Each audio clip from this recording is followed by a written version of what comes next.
मधुकर और इस वक्त आप नवतेज टीवी राजस्थान से जुड़े हुए हैं। आज हमारे साथ हैं बेहद खास मेहमान डॉक्टर भारत, आपका स्वागत है।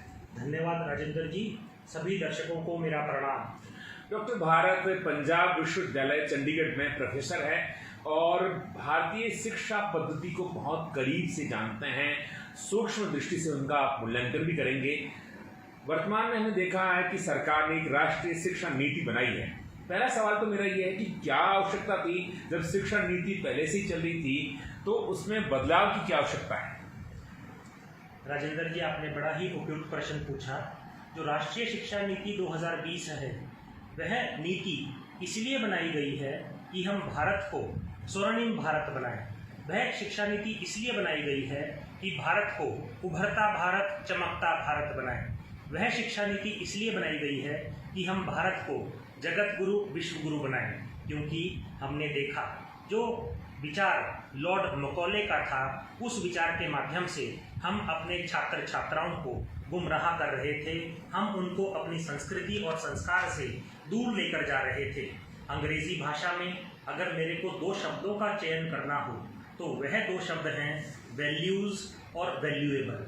दुख की बात यह थी कि जो वर्तमान में हम लॉर्ड मैकॉले की शिक्षा नीति को फॉलो करते आ रहे थे, उस पद्धति को अपना रहे थे, उसके माध्यम से हमारे देश की युवा पीढ़ी वैल्यूएबल्स के पीछे जा रही थी। वैल्यूएबल्स हमें इम्प्रेस कर सकते हैं, वैल्यूएबल्स हमारे आभूषण हो सकते हैं, धन संपत्ति दौलत हो सकती है।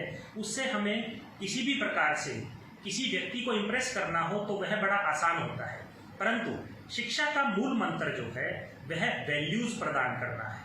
वह वैल्यूज़ प्रदान करना इसलिए होता है क्योंकि हम वैल्यूज़ के माध्यम से किसी को इंस्पायर कर सकते हैं। तो वैल्यूएबल्स जो हैं वो इम्प्रेस करने के लिए होते हैं और वैल्यूज़ जो हैं वह इंस्पायर करने के लिए होती है। तो आज की इस युवा पीढ़ी को, आज इस भारत देश की युवा पीढ़ी को जिस प्रकार से हम जानते हैं कि हमारे देश को डेमोग्राफिक डिविडेंड के रूप में जाना जाता है, हमारा देश आज अमृत वर्ष मना रहा है आज़ादी का, तो आज़ादी के इस अमृत वर्ष के रूप में जब हम देखते हैं कि हमारे देश में राष्ट्रीय शिक्षा नीति 2020 आज ज़मीनी स्तर पर लागू होनी शुरू हो गई है, तो इसके मूल चूक जो परिणाम हमारे सामने आएंगे, उससे हम पुनः अपने देश को नई ऊंचाइयों पर पहुंचा सकेंगे।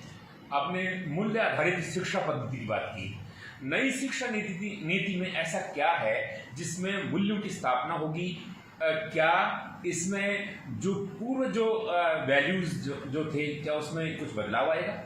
जहाँ तक वैल्यूज़ की बात है, जो हमारी मातृभाषा है वह एक ऐसी भाषा है जिसके माध्यम से हम संस्कारों को प्राप्त कर सकते हैं। जो संस्कार है, जो माता की शिक्षा है, माता को हम प्रथम गुरु के रूप में देखते हैं।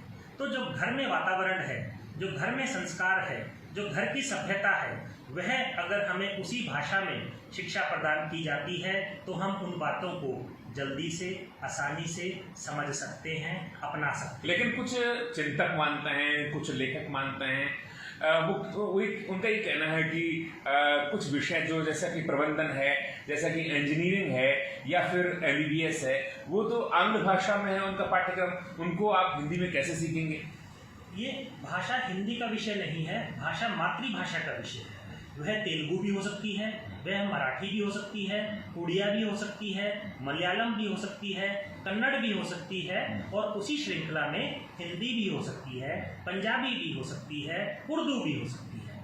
जहाँ तक मातृभाषा की शिक्षा की बात है, वह प्राथमिक स्तर की हम बात करते हैं। बट उच्च शिक्षा के जो विषय है, तो हमको लगता है कि उच्च शिक्षा के बारे में हमने ऐसा कुछ भी नहीं राष्ट्रीय शिक्षा नीति में कहा कि वह मातृभाषा में।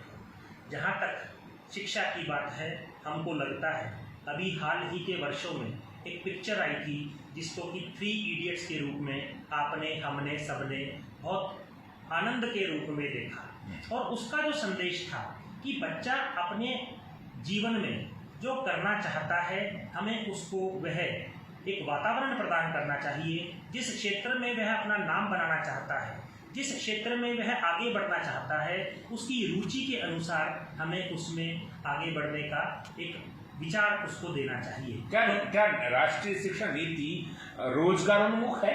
क्या उसमें ऐसा कोई प्रावधान है जिससे हमारे जो आने वाले जो विद्यार्थी है, जो पीढ़ी है, उनको सर्वाधिक रोजगार मिलेंगे?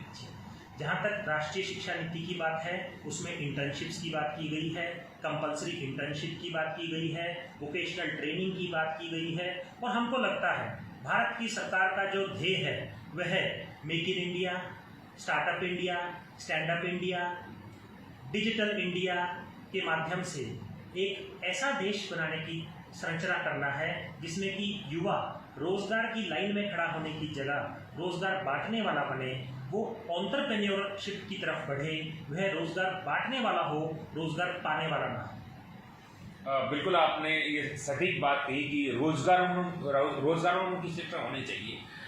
लेकिन हमने देखा कि हमारी जो शिक्षा पद्धति है वो पूरी तरह से व्यावहारिक नहीं है और मूल्यों से भी दूर चली गई है।